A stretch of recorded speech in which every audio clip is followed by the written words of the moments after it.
4 июля с поста заместителя ГКМБ был уволен Абсатаров Бекбосун. Его назначили после Октябрьской революции личным распоряжением Садыра Джапарова в один день с назначением Камчыбека Ташиева. В социальных сетях говорят, что Ташиев увольняет кадры Садыра Джапарова. Мы проверили, является ли Бекбосун Абсатаров таковым. Итак, именно Бекбосун Абсатаров в 2018 году зачитал письмо Садыра Джапарова, которое он написал из тюрьмы. Тогда его называли сопартийцем, но мы нашли еще доказательства.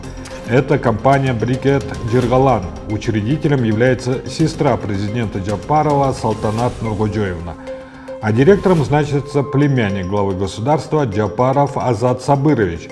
Так вот, мы нашли платежи Брикет Джиргалан. Как мы видим, Бекбосун Абсатаров уплатил таможенные платежи и транспортный налог, то есть, возможно, был работником или доверенным лицом фирмы семьи Садыра Джапарова.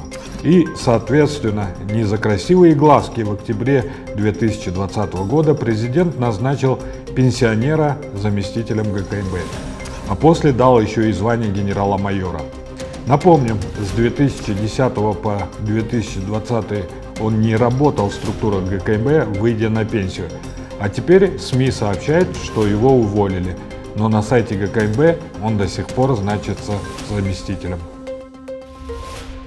Дорогие зрители, хотите еще больше расследований? Хотите помочь нам в борьбе с коррупцией? Тогда поддержите нас в Патреоне. Подробнее по ссылке в описании.